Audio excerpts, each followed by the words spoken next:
মামলা ঘোষণা হওয়ার পরেও কেন আসামিদের গ্রেফতার করা হচ্ছে না? বাংলা সিনেমার অমর নায়ক সালমান শাহর মৃত্যুর বিচারের দাবিতে আজ 1 নভেম্বর ঢাকার জাতীয় প্রেসক্লাব এলাকায় জড়ো হন শত শত ভক্ত।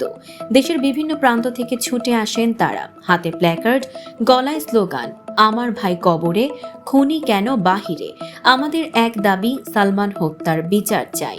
শনিবার বেলা 2:30টার দিকে অনুষ্ঠিত এই মানববন্ধনে ভক্তরা দাবি জানান, সালমান শাহ আত্মহত্যা করেননি, তাকে পরিকল্পিতভাবে হত্যা করা হয়েছে। বক্তারা বলেন, সালমান জীবিত থাকতেই 3বার হামলার শিকার হয়েছিলেন।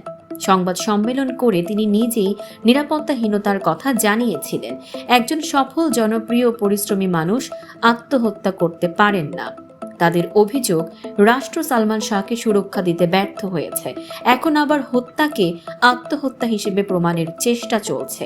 ভক্তরা প্রশ্ন তোলেন, যদি সত্যি আত্মহত্যা হয় তবে প্রধান আসামি সামিরা হক ও অভিনেতা ডন পালিয়ে গেলেন কেন? মানববন্ধনে অংশগ্রহণকারীরা হুঁশিয়ারি দিয়ে বলেন, দ্রুত আসামিদের গ্রেপ্তার ও বিচার প্রক্রিয়া শুরু না হলে দেশব্যাপী কঠোর আন্দোলন করা হবে। মানববন্ধনে ভার্চুয়ালি বক্তব্য দেন সালমান শাহর ছোট ভাই শাহরান চৌধুরী। তিনি বলেন, আমরা এখনো আশাবাদী, 3 দশক পরও বিশ্বাস করি সালমান শাহ হত্যার বিচার হবে। উল্লেখ্য, 1996 সালের 6 সেপ্টেম্বর রহস্যজনকভাবে মৃত্যুবরণ করেন জনপ্রিয় অভিনেতা সালমান শাহ। প্রায় 3 দশক পরও রহস্যের জট খোলেনি।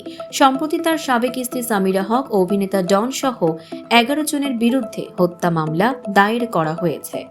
দর্শক, সাম্প্রতিক ও চমকপ্রদ সব খবর পেতে ফলো করুন আমাদের ফেসবুক পেজ CB24 টিভি এবং সাবস্ক্রাইব করুন ইউটিউব চ্যানেল CB24 অফিসিয়াল।